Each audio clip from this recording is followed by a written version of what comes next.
అది ఎలాగ వస్తున్నాడంట, గర్జించు సింహవలి ఎవరిని మృంగుదునా అని. కనుక ఆ గర్జించు సింహము సాతాను యొక్క నోట్లో నుండి మనం కాపాడబడాలి.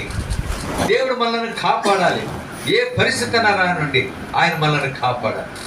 దేవుడు మనల్ని కాపాడాలంటే మనలో ఉండాల్సిన లక్ష్యాలు, ఎవరిని కాపాడునో అనే దాని కొరకై బైబిల్లో 7 సంగతులు బైబిల్లో జ్ఞాపకం చేసుకుందాం. చూడండి, ఎవరిని కాపాడునో. కీర్తన 5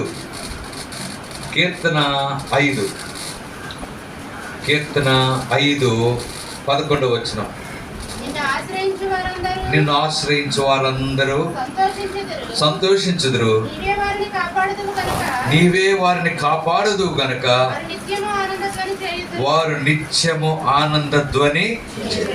కనుక బేతేలు యొక్క అనుభవం ఏంటంటే కాపాడుట. యాకోబు కాపాడిన దేవుడు మనలను, మన కుటుంబాల్లో, మన బిడ్డలను, మన సమస్తాన్ని కాపాడే దేవుడు. కనుక కాపాడాలంటే మనం ఏం చేయాలంటే ఆయన్ని ఏం చేయాలి? మనం ఆశ్రయించాలి, దేవుని ఆశ్రయించుట. కనుక యెహోవా ఉత్తముడని రుచి చూసి తెలుసుకోండి. ఆయన ఆశ్రయించు నరుడు ధనుడు. సింహపు పిల్లలు లేమి గలవై ఆకలి గొన్ను, యెహోవాను ఆశ్రయించు వారికి ఏ మేలు. కనుక దేవుణ్ణి ఆశ్రయించుట. అందుకని బైబిల్ ఒక వాక్యం ఉంది, మనుషులను నమ్ముకున్నటి కంటే యెహోవాను ఆశ్రయించుట లేదు. కనుక మనుషులను, లోకస్తులను, లేకపోతే పరిస్థితులను నమ్ముకుంటే వాటి వల్ల మనకి ఏ విధమైన మేలు, కాపుదల దొరకదు. ఎవరిని నమ్ముకోవాలి? దేవుని నమ్ముకున్నట. యెహోవాను ఆశ్రయించు నరుడు ధన్యుడు. కనుక ఆశ్రయించుట. బైబిల్లో ఒక ప్రశ్న అడుగుతాను, చెప్పండి. ఆ దేవుని ఆశ్రయించి కాపాడబడిన వ్యక్తులు ఎవరు? దేవుణ్ణి ఆశ్రయించి ప్రమాదం సంభవించినప్పుడు ఎవరిక? సరే, కొంచెం అందిస్తున్నాను. 3 షద్రక్, మేషక్. చూడండి, ఆ మాట చదువుదాం. దానియేలు గ్రంథం 3వ అధ్యాయం 28వ వచనం. దానియేలు 3వ అధ్యాయం. నెబుకద్నెజరు వీరి దేవుడు పూజార్హుడు, ఆయన తన దూతనంపి తను ఆశ్రయించిన దాసులను చాలు, తను ఆశ్రయించిన దాసులను. కనుక 3 దేవుని ఆశ్రయించారు. ఏ పరిస్థితుల నుంచి దేవుడు వారిని తప్పించాడు, కాపాడినాడు? దీంట్లో నుంచి కాపాడాడు. అగ్నిగుండము. అందుకని ఒక పాట పాడు. జలములలో బడి దాచునప్పుడు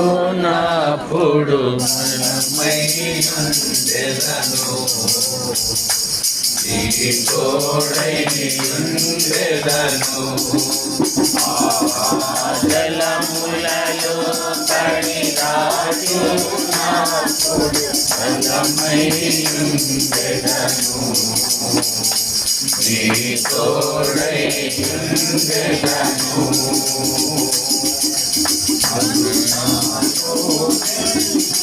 నాకుడు నీపై పారావు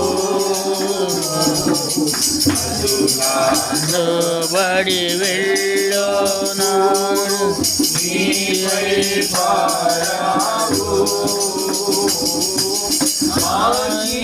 మార్గము నడచినను మార్గము నడచినను జ్వాలలు నిన్ను కాల్చగలేవు జ్వాలలు నిన్ను కాల్చగలేవు స్వచ్ఛందాసియోను వాసి సర్వాధికారి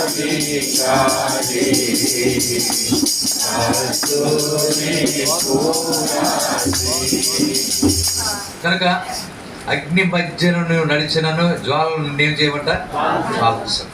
కనుక షద్రక్, మేషక్, అబేద్నెగోలను అగ్నిలో పడివేయబడినప్పుడు వారు ఒక్క వెంట్రుకను కాలిపోకుండా వారు కాపాడబడినారు. దేని బట్టి వారు ఏం చేశారు చెప్పండి?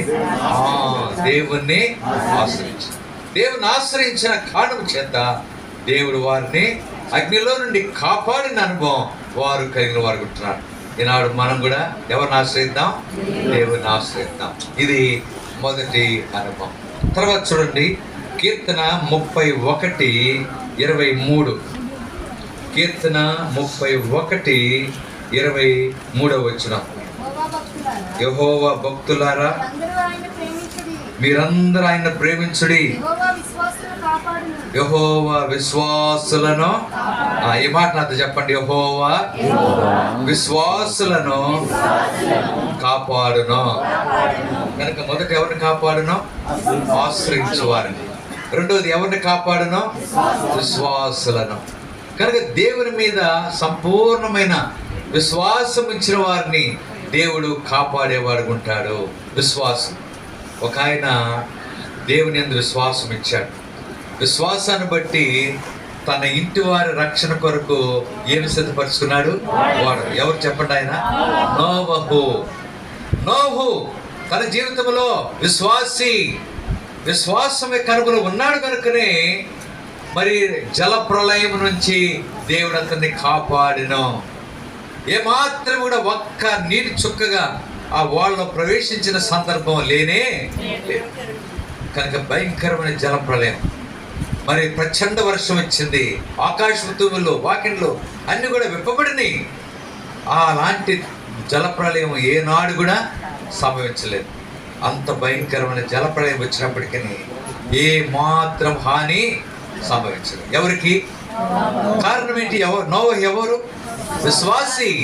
విశ్వాసం ఇచ్చిన వాడు.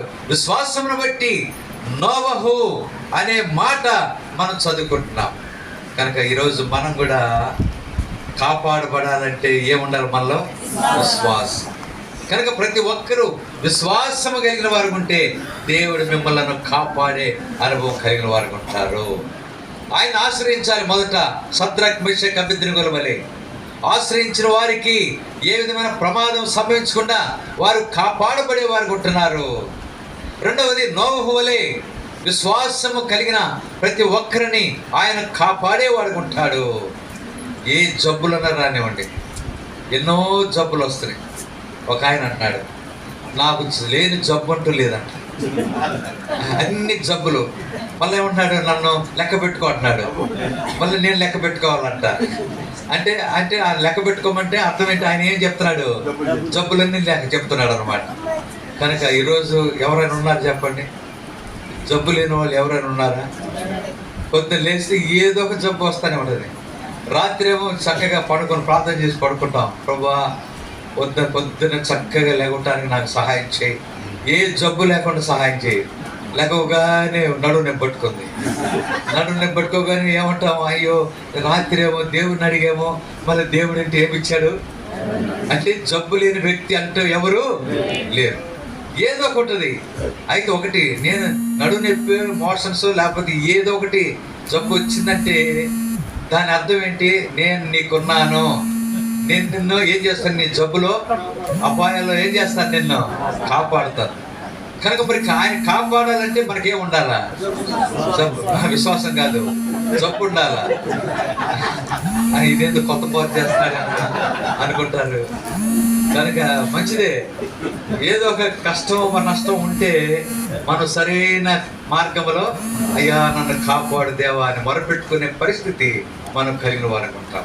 కనుక ఎవరిని కాపాడును? రెండవది విశ్వాసులను ఆయన కాపాడు. మూడవదిగా చూడండి, కీర్తన 97. కీర్తన 97 10వ వచనం. యెహోవాను ప్రేమించు వారులారా చెడుతనమును అసహించుకొనుడి, తన భక్తుల ప్రాణములను ఆయన కాపాడుతున్నాడు. కనుక మూడవదిగా ఎవరిని కాపాడునో? ఎవరు ప్రాణాన్ని కాపాడుతున్నాడంట? భక్తుల ప్రాణము. ఎవరు భక్తులు? బైబిల్లో భక్తి కలిగిన వ్యక్తి ఒక ఆయన ఉన్నాడు. మీరు చెప్పేస్తారు ఎవరు? ఎవరు? కొర్నేలి బాగానే ఉన్నాడు లేండి. పాత నిబంధనలో మంచి భక్తిపరుడు. యోబు చాలా భక్తి కలిగిన వాడు. అందుకని యెహోవా యందు భయభక్తులు కలిగి చెడుతనమును విసర్జించినవాడు. కనుక భక్తి, యోబు యొక్క భక్తి ఏంటి? యోబు యొక్క భక్తి, దేవుడు నాకు ఏం చేయలేదంట, అన్యాయమో, దేవుడు నాకు అన్యాయం చేయలేదని ఆయన చెప్పుకున్నాడు. మనం ఏమంటాము? ఏది వచ్చినా ఎవరిని ఫస్ట్ టార్గెట్? దేవుడు. ఆ తర్వాత సాతాను. ఫస్ట్ దేవుడు, రెండవది సాతాను, మూడవది సేవకులు, నాలుగవది ఎదురు ఎవడు వస్తే వాళ్ళు. అందుకని ఏం చేస్తారు? ఎదురు ఎవరు వస్తే పుతుక్కని వస్తుంటారు. వాళ్ళు అనుకుంటారు ఎదురు ఆయన నన్ను చూసి ఊసాడని ఆయన పగబడుతుంటారు. కనుక ఎన్ని వచ్చిన సమస్యలు. కనుక దీన్ని బట్టి కానీ దేవుడు ఏం చేయలేదంట, దేవుడు నాకు అన్యాయమో. అంతేకాదు భార్యను తిట్టాడు. ఏముంది భార్య? నీవు దేవుని దూషించి మరణము కమ్మని సలహా ఇస్తే యోబు ఏమన్నాడు చెప్పండి భార్యతో? మూర్ఖురాలు మాట్లాడినట్లు దేవుని వల్ల మనకు మేలే కానీ కీడు అనుభవించ తగదా. కనుక ఎల్లప్పుడూ అన్ని మేళ్ళే. బా దేవుడు, కొంతమంది అంటారు ఎన్ని మేళ్ళు, ఎన్ని ఉపకారాలు చేస్తాడు దేవుడు, నిజంగా ఇంత మంచి దేవుడు ఎక్కడున్నాడు అని చెప్పి అనుకుంటారు. మళ్ళీ ఏదైనా ఆయన ఇచ్చిన వస్తువుల్లో చెడిపోయినాయి అనుకోండి, మళ్ళా వెంటనే రివర్స్ అయిపోద్ది మాట. ఇంతవరకు ఏమంటాం? ఇంత మంచి దేవుడు ఎవరున్నారని చెప్తాము. మళ్ళీ ఏదైనా చెడిపోయిందో లేకపోతే కష్టం వచ్చింది అనుకోండి, అప్పుడు దేవుని గురించి అంత చెప్పుకుంటామా? అసలు దేవుని పేరే ఊసేస్తాం ప్రియులారా. కనుక భక్తుడు, యోబు భక్తుడు, దేవుని దృష్టిలో నిజమైన భక్తి కలిగిన వాడు, నిజమైన దేవుని యందు భయభక్తులు కలిగిన వాడు. అందువల్లనే తన ప్రాణములు దేవుడు ఏం చేశాడు? కాపాడాడు. భక్తుల ప్రాణములను దేవుడు కాపాడు. కనుక మొదట ఆశ్రయించిన వారిని కాపాడును, రెండవది విశ్వాసులను కాపాడును, మూడవది భక్తుల ప్రాణమును కాపాడు. నాలుగవదిగా చూడండి, కీర్తన 116:6 యెహోవా సాధువులను కాపాడువాడు. చాలు, యెహోవా సాధువులను కాపాడువాడు. ఎవరు సాధువులు? జీవితంలో పూర్తిగా మాకు అసలు ఏమి మాకు సంబంధం కాదు, మేము ఎందుకు పనికిరాని వారం, మేము రిక్తులము అని చెప్పుకునే వాళ్ళే సాధువు. నేను ఒక ప్రశ్న అడుగుతాను, చెప్పండి ఎవరైనా బైబిల్లో సాధువై గుడారంలో నివసించాను ఎవరు? యాకోబు. చూడండి, ఆదికాండం 25:27.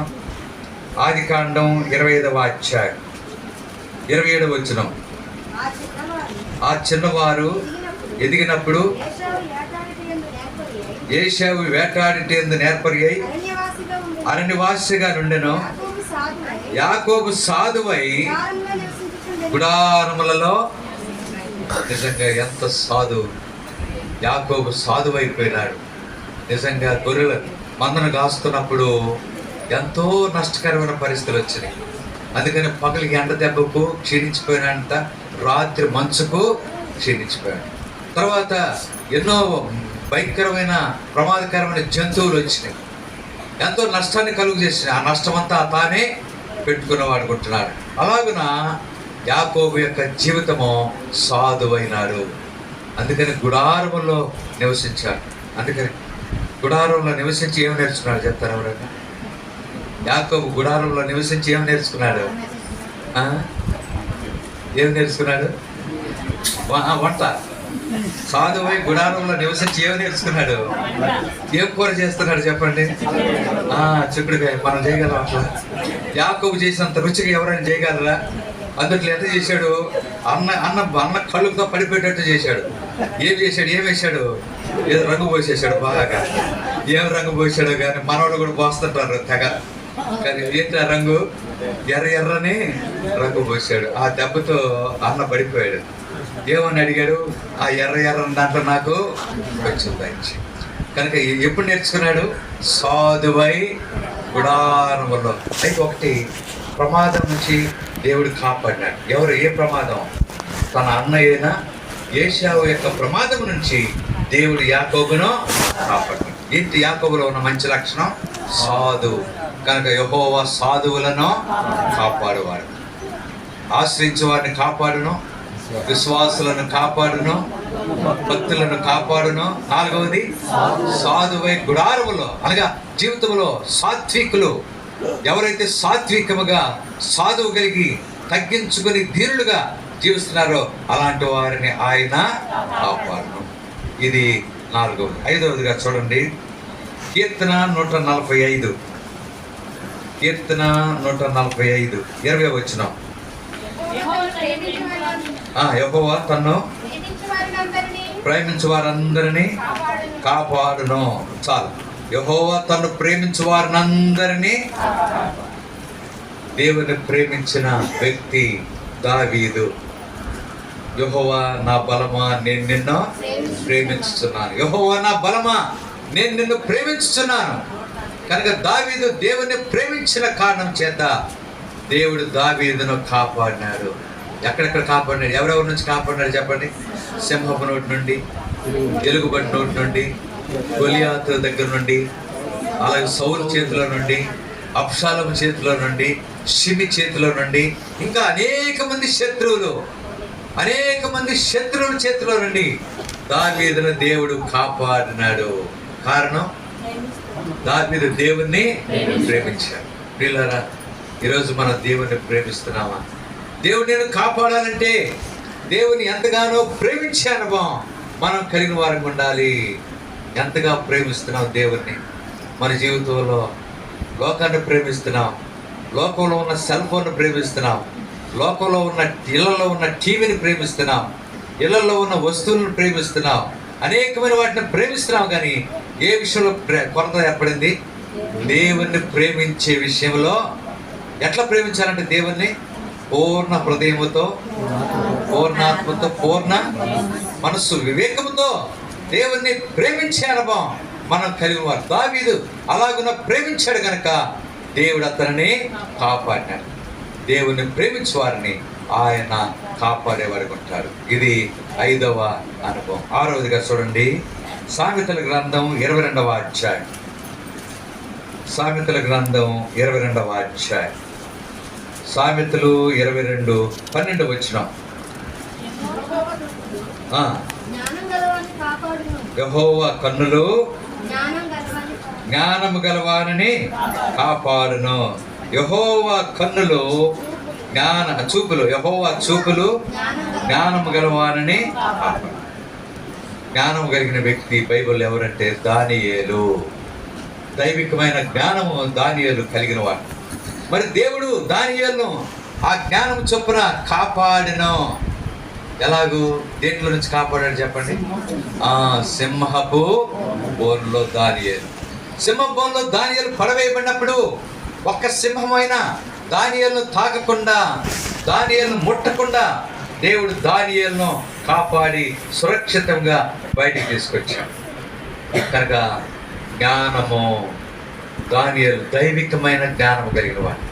అందుకని దైవికమైన జ్ఞానం కలిగిన వారు ఏమి అంటకుండా భద్రపరుచుకుంటారు? ఇహలోక మాల్యం అంటకుండా తాము భద్రమో చేసుకున్నారు. అలాగున జ్ఞానము కలిగిన దానియేలు, దైవికమైన జ్ఞానం కలిగిన దానియేలును దేవుడు కాపాడాడు. ఆశ్రయించే వారిని కాపాడును, విశ్వాసులను కాపాడును, భక్తులను కాపాడును, సాధువైన వారిని కాపాడును, ప్రేమించు వారిని కాపాడును.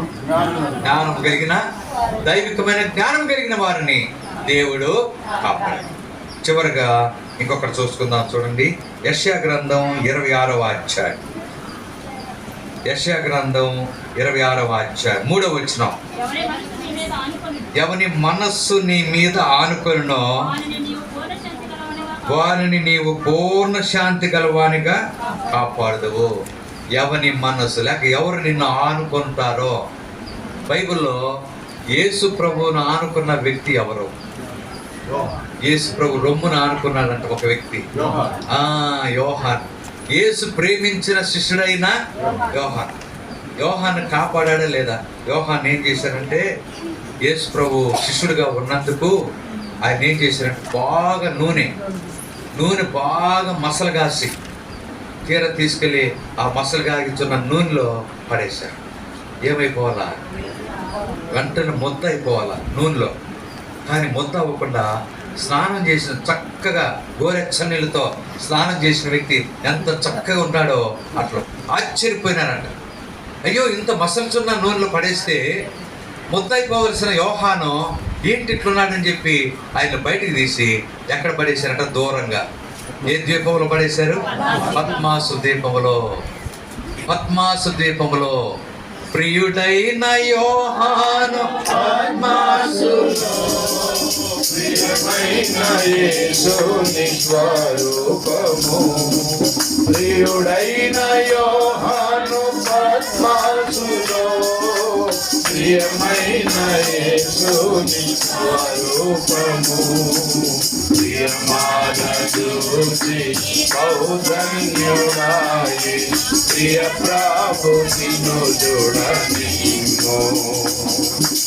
ప్రియమాన చూసి బహుధన్యుడాయి ప్రియ ప్రభు నిన్ను చూడనిమ్ము. ప్రభు యేసు నా రక్షక మసగు కన్నులు నాకు నిరతముని నిన్ను చూడా. ప్రభు యేసు నా రక్షక మసగు కన్నులు నాకు నిరతముని నిన్ను చూడా. యోహాను పద్మస్ ద్వీపంలో ప్రవాసిగా ఉన్నప్పుడు చాలా భయంకరమైన శబ్దాలు, విస్తారమైన ధ్వనులు వినపడేవంట. ఎంతో భయం ఏర్పడేది. అయినా కానీ దేవుడు అతన్ని కాపాడినాడు. కనుక దేన్ని బట్టి యోహాన్ని కాపాడినాడు? దేవుని మీద ఆనుకున్న జీవితం. అలాగని మనం ఎవరి మనస్సు నీ మీద ఆనుకున్న వారిని పూర్ణ శాంతి గలవానిగా కాపాడు. కనుక మన అంశం ఏంటంటే బేతేలు యొక్క అనుభవం. యాకోబును కాపాడిన దేవుడు, అన్ని పరిస్థితుల్లో దేవుడు యాకోబును కాపాడినాడు. బేతేలు యొక్క అనుభవంలో మన జీవితాల్లో కూడా వ్యక్తిగతంగా, కుటుంబాలుగా, సంఘంలో దేవుని ప్రజలమైన మనలను ఆయన కాపాడేవాడు. ఆయన కాపాడాలంటే మొదట ఆయన ఆశ్రయించాలి. ఆయన కాపాడాలంటే విశ్వాసం ఉంచాలి. ఆయన కాపాడాలంటే భక్తి కలిగిన వారికి ఉండాలి. ఆయన కాపాడాలంటే సాధువై అనే అనుభవం ఉండాలి, తగ్గించుకున్న అనుభవం ఉండాలి, సాత్వికులు ఉండాలి. ఆయన కాపాడాలంటే ఆయన ప్రేమించాలి. ఆయన కాపాడాలంటే జ్ఞానము కలిగి ఉండాలి, దైవికమైన జ్ఞానం. చివరిగా ఆయన కాపాడాలంటే ఆయన మీద ఏం చేయాలంటే మనం ఆనుకోవాలి. అలాగున 7 శ్రేష్టమైన ఆధ్యాత్మిక లక్షణాలను కలిగి మనం జీవించడం ద్వారా బేతేలు యొక్క అనుభవంలో యాకోబును కాపాడిన దేవుడు మనలను, మన కుటుంబాలను కాపాడి అన్ని ప్రమాదాల నుంచి, అన్ని అపాయాల నుంచి కాపాడే అనుభవం మనం కలిగిన వారికి ఉంటాం. అలాగున యెహోవా పలకండి అందరూ, యెహోవా సంవత్సరం జరుగుతుండగా నీ కార్యము నూతన పరచుము. ఎన్నో వార్షికోత్సవ కూడిక ఈరోజు 19వ వార్షికోత్సవం. అలాంటి అనుభవంలో కొనసాగినట్లు ఆయన కాపుదల క్షేమము మనకు అనుగ్రహించబడి ఆ రీతిగా కొనసాగినట్లు ప్రభువే మనకు సహాయమో చేద్దాం. ప్రార్థన చేసుకుందాం.